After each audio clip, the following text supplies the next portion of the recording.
Hello and welcome back to Dueling Grounds, where today we have Marek on Elminster against... yourself, Adam, on Baral, Chief of Compliance, my least favourite deck in the format. Adam, tell us about your opening hand. I really like my opening hand in what this is a control mirror. Yeah. I've got 3 lands, which may be a little bit light. I was joking with Marek that I would like to side about 10 lands into my deck for playing him, because the most important thing is making land drops. Yeah. But I've got some card draw, I've got Gitaxian Probe. I'm sure I can find a target for Essence Scatter, and Loose Focus is great in this matchup.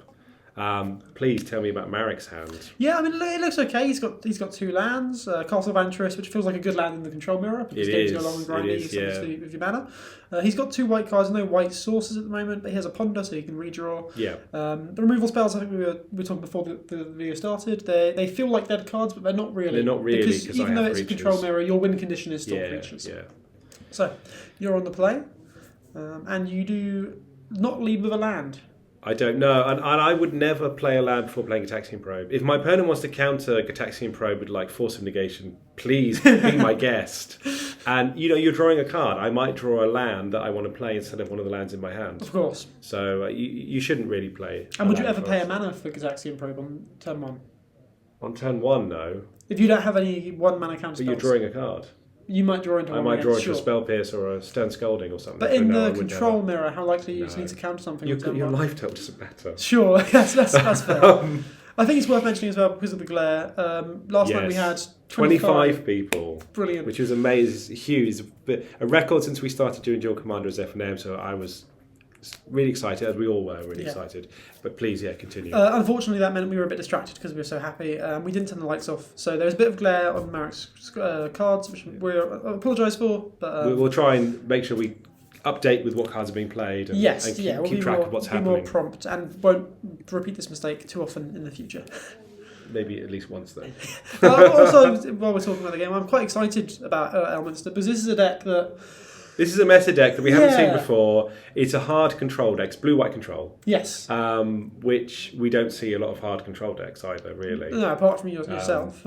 Exactly, yeah. But they do tend to prey on your more mid-rangey decks. But they are kind of weak to aggro. So Marek did well to get to the finals here because we do have... a heavy aggro meta. We were talking about this before. We had 25 people and there were 23 different decks. Yes, 21 unique decks. Yeah, 21 unique decks, 23 different decks. The only duplicates were Arabella and Yoshi, so aggro decks. So aggro decks are popular. I think the thing that excites me about Elminster in particular is Tom sent me this commander a while ago and said, do you think this is a good deck? And I was like, no, this Planeswalker seems trash. Then we checked MTGO top 8 and there's loads of decks built around it, so I was just completely wrong. My evaluation it's just card draw in the command zone, which is great. So that's I believe that's a Fabled Passage. It's a Fabled Passage which won't make an untapped land at the moment. Yeah. But I don't. Oh, so we've kind of skipped over things. So first of all, Marek played Ponder. Yes. Which normally I wouldn't counter. I can't counter it. Sure. But normally I wouldn't even consider countering a 1 mana turn 1 cantrip. Yeah. But I know from the Gitaxian Probe that my opponent's missing white. So I think if I had Spell Pierce, I probably would have Spell Pierced that. Sure. Secondly, I had the opportunity to play Baral on turn 2. Yeah. My opponent has got 2 white removal spells. Yes. Or, well, only 1 relevant one. If he doesn't draw white, then I can just play out Baral. Or he might subtlety me or whatever. But that's a 2-for-1 for him. But I decided it wasn't worth the risk of him top decking a white card. That's fair. Just for clarity of catching up with the game. And this is an important part of the game for me. So we've got to my turn 4. Yeah. Marek's passing the turn. In his end step? In his end step Fact or Fiction. I don't expect this to resolve, but I want to resolve something. Yeah. So you make the control player use their mana on their end step to clear the way. And if he doesn't counter it, I get to resolve Fact or Fiction. I mean, I'm not... It's a win-win. It's kind of a win-win. As long as you've got something to follow up with. If you've got nothing to do, it might not be worth doing. It's kind of pointless. You made them spend their mana, but then you're not capitalising on that in your next turn. The other thing is to just keep making your land drops. But I believe I had continued to draw lands anyway. I played out Gemstone Caverns. So what is the spell you cast in response to? It's not a work I'm not familiar with. Is it a counter spell? It looks like he's digging for something. It's Convolute. Which does what, sorry? It's blue X, counter a spell unless its opponent the controller pays X. Oh, sure. So he's done it for X equals 1, and I tapped out. Yeah. So you and then you scry 2. If you successfully counter the spell, you scry 2. That's what he was doing. Gotcha. And also, Elminster cares about scrying, so he's probably got a lot of It cards makes that spells incidentally cost less scry. For if you each time you scry, scried, yes. it's weird. So here I hit my land drop again. I get to play my own Castle Vantress, which Marek has one in play, which we can't see. He's got the irrigated farmland in play. The cycling blue-white land. So he's got 2 white. He's fine now. He's got double blue, double white. It probably covers everything in his deck. But I get to land Baral, which then reduces the cost of my spells going forward, which is going to be helpful. How much do you care about keeping Baral in play? Not a lot, but I did say that I think the mana is an important part of this matchup. Yes. So this is effectively a source of mana. Yes. So I like it for that sense. And here is a card which I was very surprised, and we spoke about this. Dust Bowl? Is Dust Bowl. Yeah. Because having just talked about how much... Marek and I were talking about how important making land drops is. Yeah. He's going to be setting... he's going to blow up my lands, but he's going to be blowing up his own lands to do so. I think it makes sense. I don't. Well, I was surprised to see this. Now, Marek's justification was that he's got so much card draw in his deck that he can afford to do it.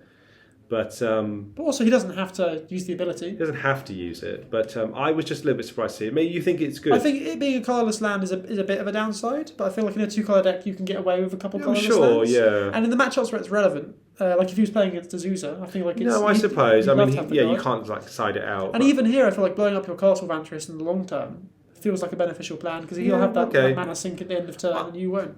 That's good points. All good points that I hadn't really considered. I was just very surprised to see him play that. I guess it doesn't feel logical, but I think that I can make an argument. I think there could be an argument made for it. Fine. So you've played the Ottawa as a land here. Did you consider keeping a hold of it? Not if it's the alternative is not making a land drop. Sure. I can't remember if I have a land in hand, but I almost certainly don't. Why is making a land drop so important? Because eventually, what you're probably seeing is land go, land go, land go, land go. Yeah.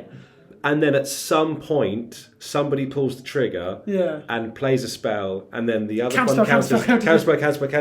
The person with the more mana is actually the person in a better position. Because they have more counter spells. Yeah, having more cards almost isn't as important as having more mana. It doesn't matter if you've got more cards if you can't play them. Yes. So you want to have that turn where you can play a threat with like 2, maybe even 3 counterspell backups. That's why it's important to hit your lands. And I guess control is such a unique archetype in that you have to deal with the threat on the stack. You can't just wait till next turn on tap and deal with it. But white does have much more options because you get Wraths of God and those kind of and effects. also just the really efficient white removal spells like Path and Swords. Yeah. So here Marek, but unable to scream on my commander, and I considered maybe trying to fight a bit, but I just don't want to fight over it. Sure. I don't think it's important enough in this matchup. I play War Room here. Okay. Which I really like. Last FNM I traded for it, so this is a brand new addition to the deck, and I was like, is the life loss dangerous? But only against like Yoshi decks. 1 life. Yeah, only against Yoshi decks, But in this matchup, this is kind of a house. It's free.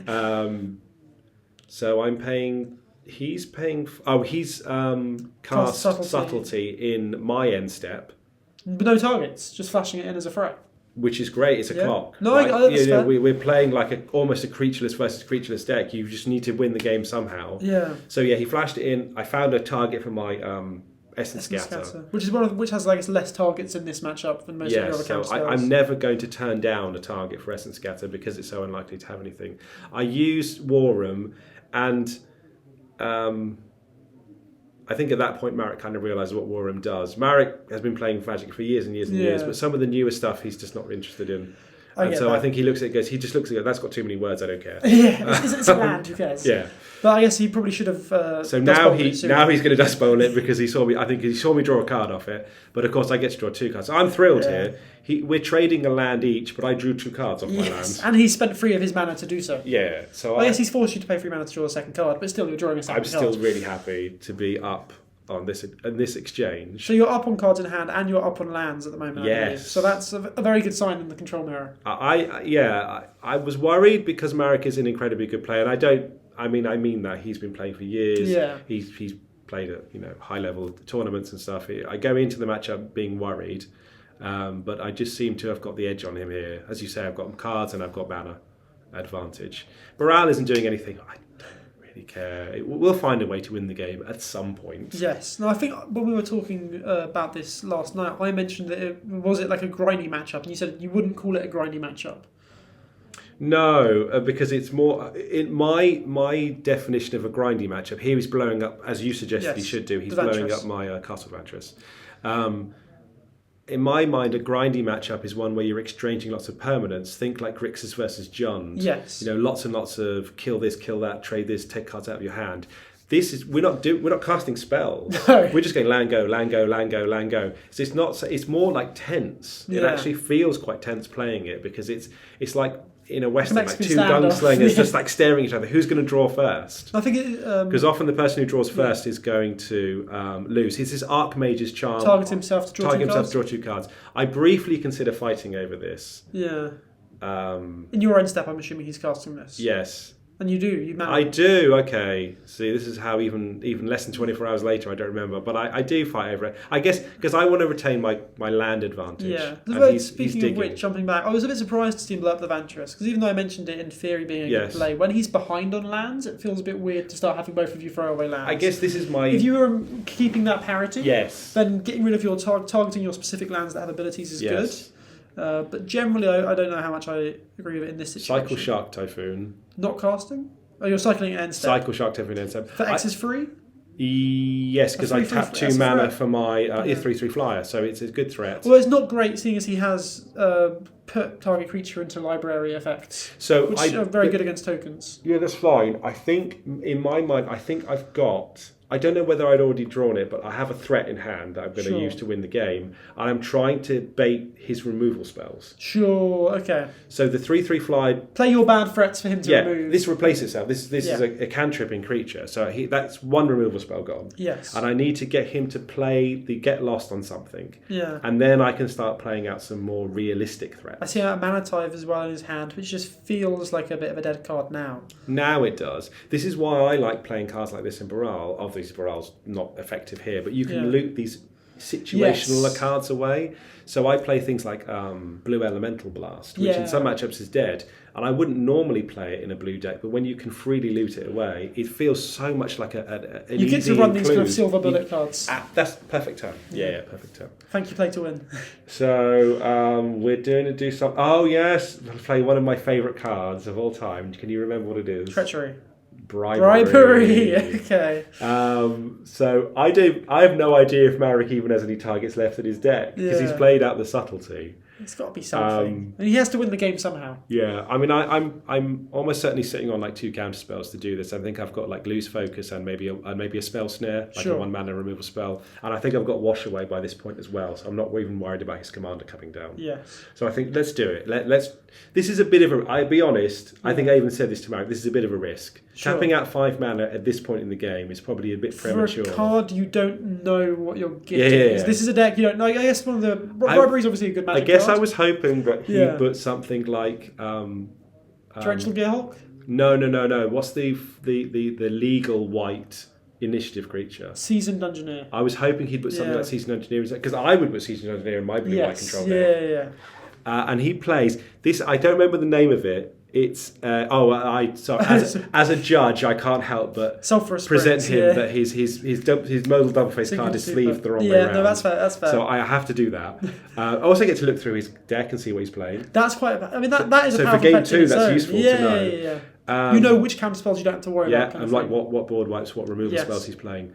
So I have a good look through all of that as well. This is a card from Bloomburrow. It's a 4/5 rabbit. God, yeah. It's a mythic. Yep. I can't remember the name. You'll see the name on the screen. It's a commander. So it's so funny. So it says if your opponent's got more lands than you, do something. He doesn't. If your opponent has more cards in hand, do something. He doesn't have more. If your opponent has more creatures than you, he doesn't. The only thing I do is gain 4 life off this card.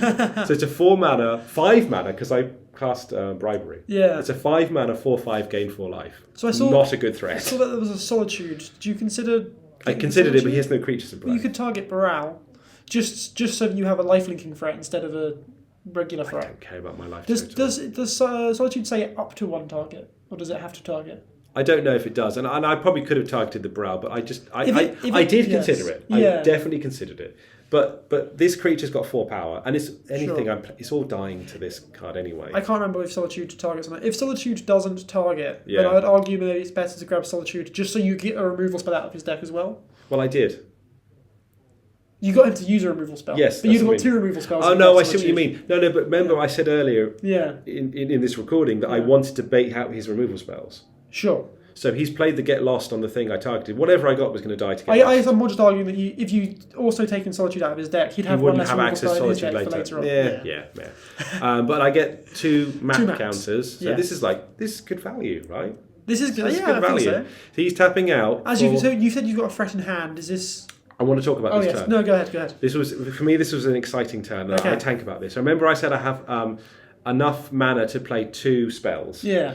So in response to him playing Elminster. Elminster, I crack my fetch because Yeah. if he's got Stifle, I need to know about it now. Yeah, you can't tap and cast a 2-mana counter spell and then get I can't play counter spell Yeah. and then try and play my second counter spell and get Stifled. Of course. And then I was going to I think mana leak this or something. Yeah. And then I have got spell snare. So I think, right, I'm going to counter his commander and then I'm going to spell snare his negate counter spell, blah, blah, blah. Yeah.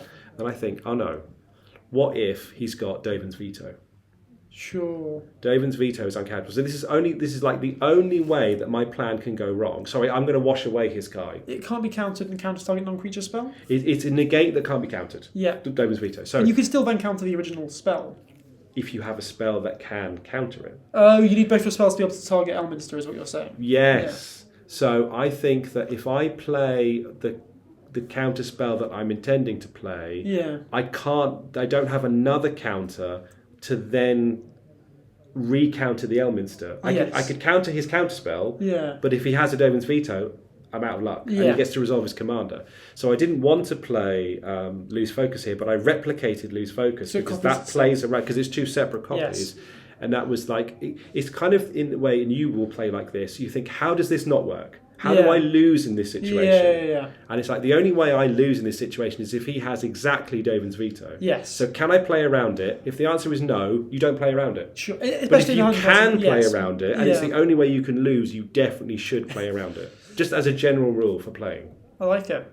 Sorry, I got there. No, it's good. It's good. The control mirror isn't very exciting to watch, but the lines that you're thinking of are quite interesting. It's a shame that we don't have hand cams because that would make explain it a lot easier. The matchup more interesting. But that's why Dandan's so popular, because Dandan is just a control mirror. Oh, I never thought it was control, but it is. It's just a fun format to play. It's a fun format to play, yeah. I think it's very skill testing as well on a Magic player, because you need to have a lot of knowledge of the format, knowing what to target, what to let through. It uses. I love the stack. Stack is my favourite zone in the game, and Dandan uses the stack a huge amount of the game as it takes place on the stack. So I've got my 2/4 Baral swinging in, baby, or unable to scream. Well, it's a toy or something at this point. This is the threat you were talking this about. Is the threat. This is how we win with a 2/4. That's why control mirrors are so fun, because you just win with random nonsense like a Mutavault or something. I'm trying to remember what we are. Castle Vantress in my end step. You think you're being judge called? I've been judge called. I get judge called a couple of times during the game, so apologies for wandering off. That's fair. Looks like he's looking at 2 lands. I think one's a fetch land, and the other one is a plains. But I mean, fetch lands are good in a They're better for him than at this they are point for in the me. game, because they become Mystic Sanctuaries. Oh, so we both have Mystic Sanctuary, but he also hasn't played a Surveil land yet, assuming he's. Sure, yeah. So fetch lands are even more good for him. Yeah, it looks like he bottomed both. Did you? I was, because we were talking. I was also slightly distracted. I think it looked like bottom both. I don't know how long this judge call is. So how was your night? Well, it was good. I was on flubs again. Good. Went 2-2 again, and the judge call's over. So we'll talk about it more later in the game. We will return to discussing Ryan's game later. So Marek is going to play. This is the land that turns into a bird and attacks and makes a map token. Yes, the Ixalan manland. And then he's going to snap off 3 mana for some reason. I can't remember why. No, 2 mana.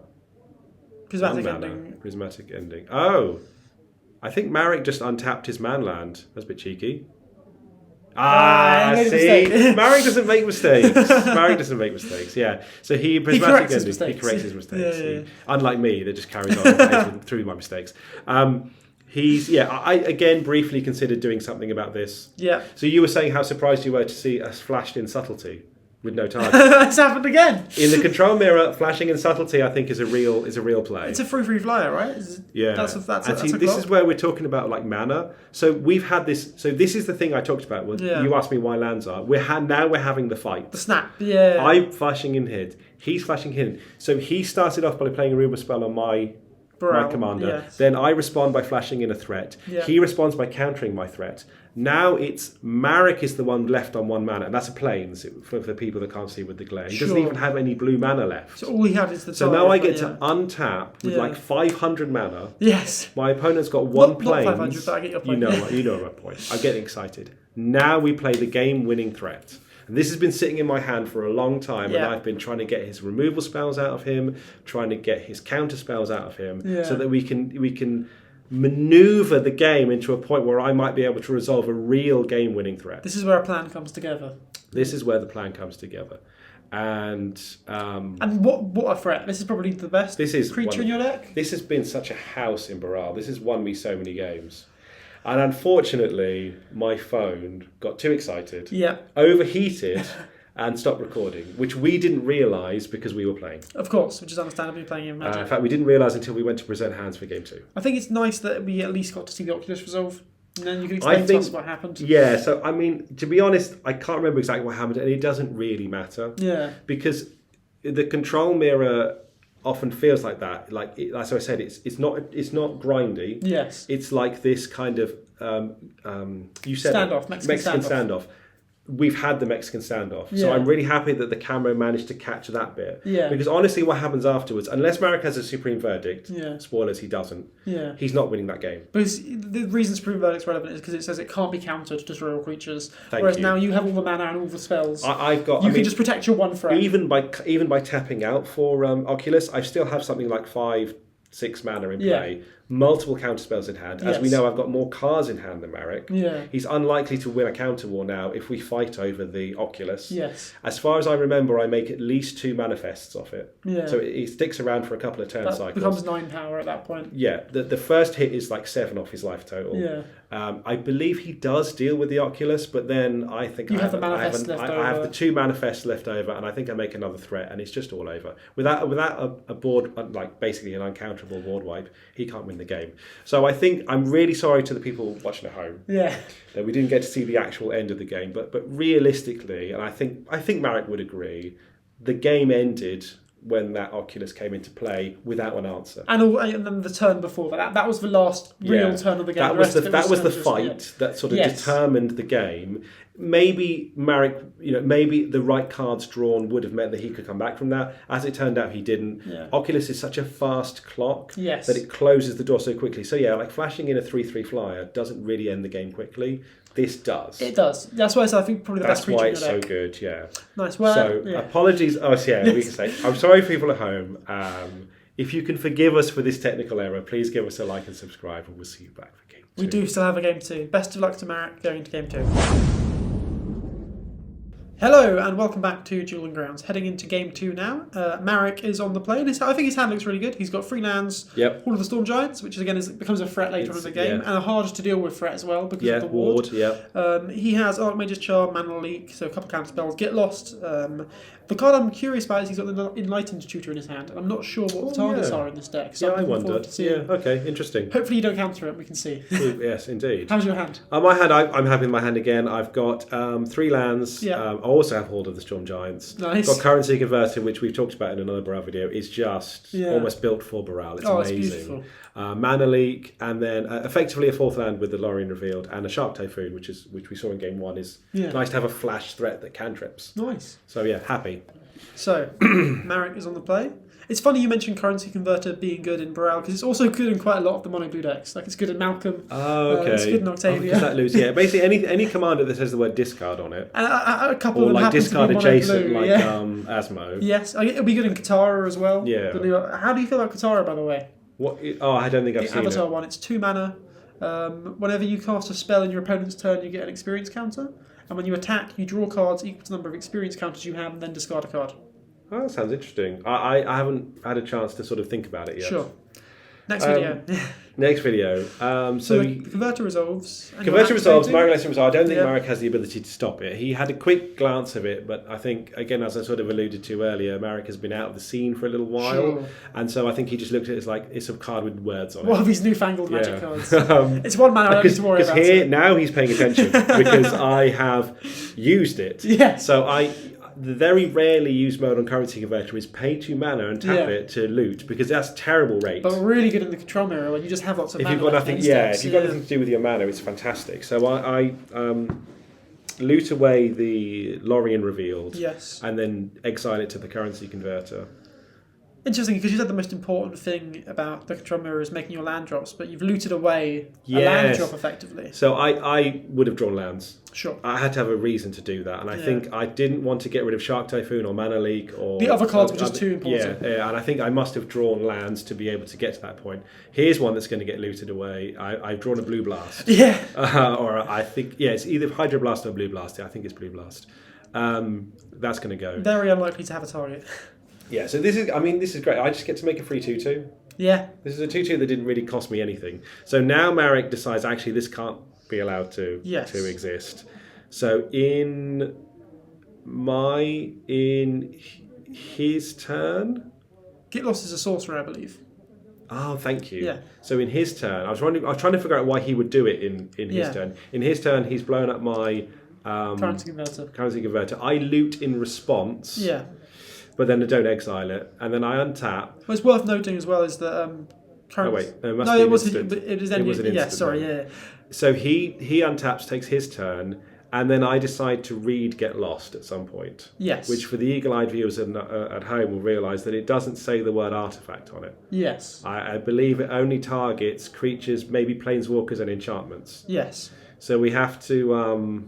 You point to the word artifact. I point to the word artifact, yeah. So I'm trying to make it really clear. So we realised that mistakes were made. Yeah. At first I thought we wouldn't be able to rewind this at all because I looted, and then that's like hidden information that's changed. That's changed zones. But I looted in response to him casting the removal spell, so the loot actually doesn't affect anything. So here, this is why we're going backwards and forwards, because I'm saying I can't rewind it. Yeah. And Marek's going, no, you can just rewind it. I can just put it back in my hand. Yeah. Because the loot is irrelevant. I guess it's one of the, I don't know how it'd be handled at I don't know. Ariel, but This is how, if I had done this to my opponent, this is Yes. how I would have handled it. I would just say, Yeah. look, I'll just take it back. And you keep it. I agree with you. And Marek here said, look, just put it under there, because that's what you would have done. Yes. So, he's being a very sportsman-like opponent, as all the people who play in Aldershot are. Yeah, we're really lucky to have such a nice. It's a great community.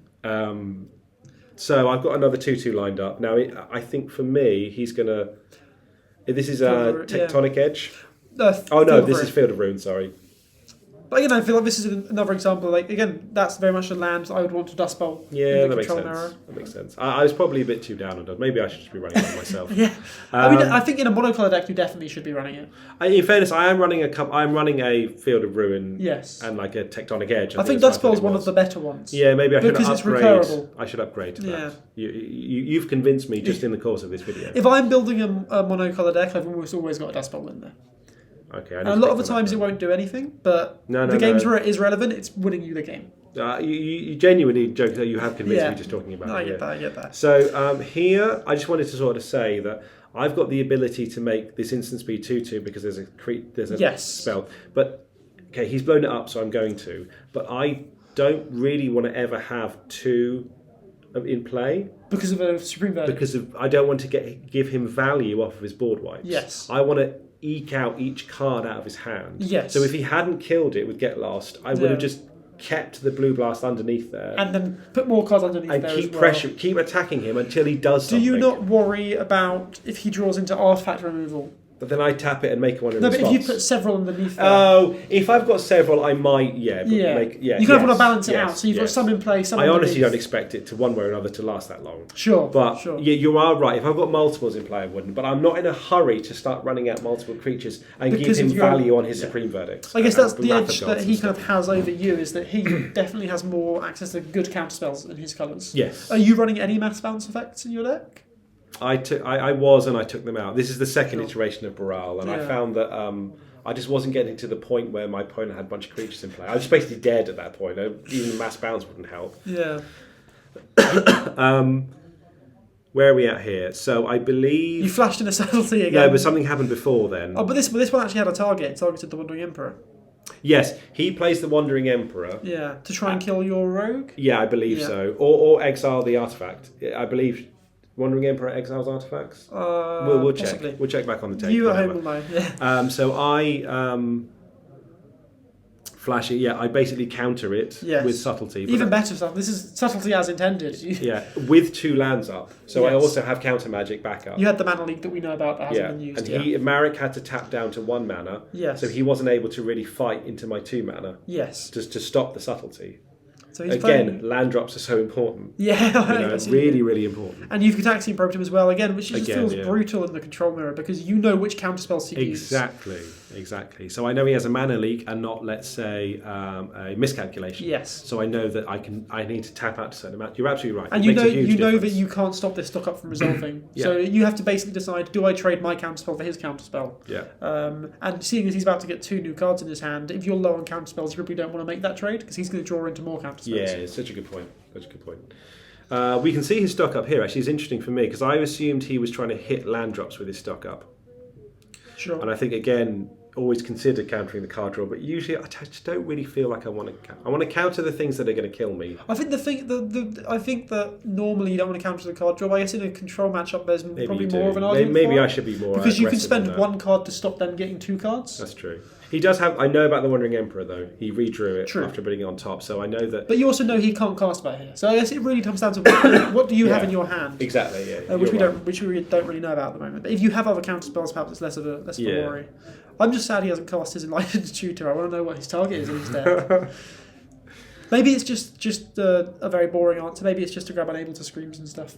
It could be. Yeah. Maybe he's playing white blue. He's probably got Parallax Wave. Yeah, he probably will have Parallax Wave. That's good enough to put a tutor in, I guess. And Shark, I guess, possibly running Shark Typhoon as a win condition. Possibly. He would. When I played it, he sort of looked at it in such a way that made me think he didn't have it in his deck. You know what I mean? Like he was kind of reading it, and I was like, okay. There's little tells you can kind of get to try and gain information. So I spend I get to use up my 2 mana by looting again. I get rid of Ghost Vacuum. But I don't think it's relevant in this matchup. It might be, but I just of all the cards in my hand, it seemed like the least useful. So this game's going a lot faster than the last game. It is. You've got threats, they've resolved. So having just said I wouldn't make multiple creatures, subtlety doesn't really count because I had to play it to stop the Wandering Emperor. It's like the creature the added bonus. Yes. You were getting rid of the spell. Yes, it was like as opposed to like last game you flashed in a subtlety with no targets. You probably wouldn't have done that in this scenario. Not while I had the 2/2 in play, but if I did have no creatures in play, I would have considered doing for example. it. Elminster, no, it doesn't get counted. I thought he was picking it up. No, I think the life total was changing because he cracked a fetch. He's cracking a fetch in my end step. Yeah, because all I did was play land attack go. Yes. Lovely turn. Yeah. Control player. The vast majority of my deck is flash creatures and instant speed spells. Brain Surge in my end step. Yeah. He's sort of he's like, come on. Counter it. Go on, counter it. He's baiting me here, and I think I don't take the bait. Unless he's playing like Galaxy Brain next level plays. I mean, he only has 1 counterspell in hand. No, he's got 2. He's got the Armage's Charm and he's got the Mana Leak. Yeah, I'm just I don't know what you have in your hand. If you have lots of counterspells, we could see. I think I had a couple of counterspells. Oh, I guess the really nice thing about the Brain Surge here is that he has to stop playing with his hand reveal. I mean, obviously, you never actually have to play with your hand revealed. Yeah. You can just pick it up and you actually lose all the information. So I should have. So you're absolutely right, and that's why Marek was kind of smirking about it when he did this. Yeah. I should have written down all those cards because even if he puts them back in shuffles, I still should remember the cards he did have because he can't get rid of all of them. Yes, he can only get rid of 1 because he has to draw one of the 2 cards he put on top. Yeah. So I made a mistake in not writing down those cards. Yes. Just for people at home who might be in a similar situation. So yeah, but now it's a memory game for you. Remember, yes, which is not my strong point. You should write them down, but even ignoring the writing them down part of it, again, he's now got some secrets. You don't know which card he got back. I guess you can kind of he's only shuffled away 1 card, realistically, though. That's true. But you also don't know the cards he's drawing into. I guess that's true. That's true. It spices up the game a little bit. It does spice things up. It sort of it counters the effect of the Gataxian Probe. That information is gone. I think not knowing how many counter spells you have in your hand, I feel like there's a solid argument for countering it. Just because I don't think he could have played a threat and had 2 counter spells backed up. If you have at least 1 counter spell. I think I've got the Change the Equation, which only counters a 2-drop in this matchup. Yes. I've got Mana Leak, which I'm kind of holding on to, and I think I've got another situational counter. So I think Mana Leak's also like a counter spell that kind of loses relevance later on in the game. But in the counter wars, it's usually the one you play second or third. Sure. Also, note, Baral has not even been put on the stack this game. I kind of realised after game 1 that Baral is just not important in this matchup. I don't know, he did a lot in game 1. He did. It you currently currently have a currency converter in play, which you could not be spending 2 mana on, but you can just be countering with Baral. I'm just happy with the currency converter. No, that's completely fair. I do occasionally, as the turns go on, think about when do I want to try and fight over Baral. Yes. Or maybe just try and cast it to see if he'll let Bait it go. out a counter spell. But I just want to play instant speed. So I got Shark Typhoon, Fading Hope, Unable, Change the Equation. Yes. So I don't really have much counter spells. Sure. Okay. So yeah, but your opponent doesn't know about that, luckily. No, but I think that's why I'm reluctant to counter things like Brain Surge. Yes, because you want to save it for the spells that actually matter. So here I was thinking about, do I Shark Typhoon for the full amount, or do I leave Mana Leak up? As in, do you cast Shark Typhoon? No, cycle. You've learned. He's a learner. Yeah. So for those who haven't seen it, in the previously published Baral Crux video. of Baral, yes, yeah. So but then my decision here is, do I? So that was my decision. Yeah. Do I X equals 5 Yeah. or X equals 3 and leave up Mana Leak? So I choose to leave up Mana Leak because I think it doesn't really matter that much whether it's a 5 or a 3, because it's probably going to. You have a decent clock. I have other creatures in play. He's going to have to play something to win this game. Yeah. And unfortunately for you, Mana Leak counter unless they pay 3. Marek has played around Mana Leak here. Yeah. He doesn't know about it, but he's able to play around the Mana Leak here.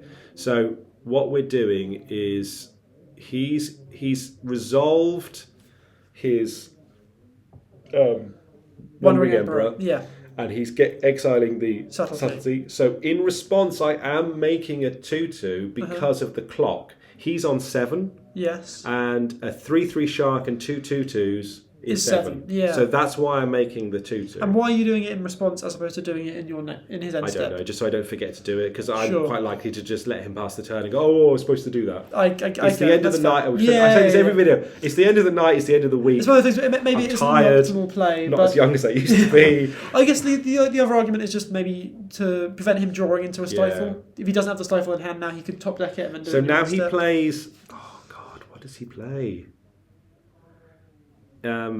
He's played a Solitude. Archmage's Charm. He plays Archmage's Charm, which I Mana Leak. Yeah. And then he Solitudes in response to me Mana Leaking. Targeting one of your Getting rid of the other 3/3. Which you were using with one of the lovely promo packs you can get from attending FNM at the game shop. Indeed. And then we untap, and I've got 2 2/2s and 2 map tokens. Which is effectively a 2-turn clock, although you might want to deal with the Wandering Emperor. Yeah, and I've got Brainstorm, so I can guarantee that the map tokens book counters. Oh, okay. Brilliant. So that makes he's... So I'm going to have 2 3/3s. I'm going to map token onto each 2/2. So I'm going to have 6 power in play. I think he's at 9. He's at 9 because Wandering Emperor gains him 2 life. Okay. And I think that... So you can go up to 6 power. Well, what I would do here is kill the Wandering Emperor and attack him for 3. Sure. Would you concede? But Marek concedes. That's fair. And I think he concedes. He's not lethal. Yeah. But it's kind of, like we said in game 1 where it cut out. Yes. We'd reached the inflection point. Yeah. Where we'd had the big fight over like dominance of the stack, and it fell in my favour. And Marek, again, without Supreme Verdict, he's just not really catching up. It's called the Control Mirror, and you're clearly in control of this game. This time. Yeah. This time. I'm sure next time we meet on the field of battle, Marek will get his revenge. Yeah, exactly. Yeah. Brilliant. Well, thank you all for watching. I thought that was a really engaging game. I hope you all agree. Control Mirror's had a bit of a bad rep, but I thought this was a good one. I think this was fun to watch. I hope for the viewers at home it's fun to watch. And we should mention our Patreon. Yes, if you're enjoying the videos, please give us a like, subscribe, check us out on Patreon, and we'll be back again soon with more videos. Have a great rest of your day.